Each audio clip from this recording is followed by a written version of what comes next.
দেখুন, কেতু যদি আপনার জন্মছকে জন্মকুষ্ঠিতে অশুভ থাকে, যার অশুভ প্রভাব আপনার জীবনে পড়তে দেখতে পাচ্ছেন, এমন ক্ষেত্রে এই কেতুর অশুভ প্রভাব থেকে বাঁচতে আপনারা কি করবেন?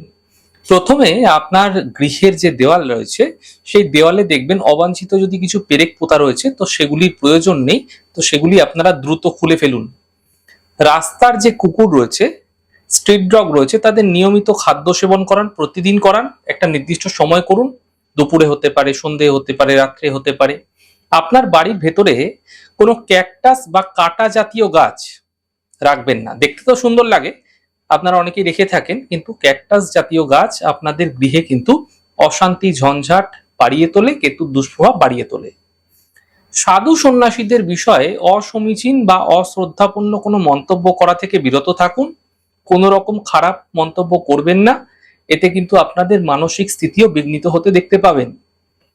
কোনো ধারালো বস্তু, যেমন ধরুন কাঁচি, ছুরি, ব্লেড, ছুঁচ, এই ধরনের কোনো বস্তু যেগুলি থাকে সাধারণত ঘরে, এগুলি এদিকে ওদিকে ফেলে রাখবেন না গৃহে। একটি বাক্সের মধ্যে রাখুন, একটি কৌটোর মধ্যে রাখুন।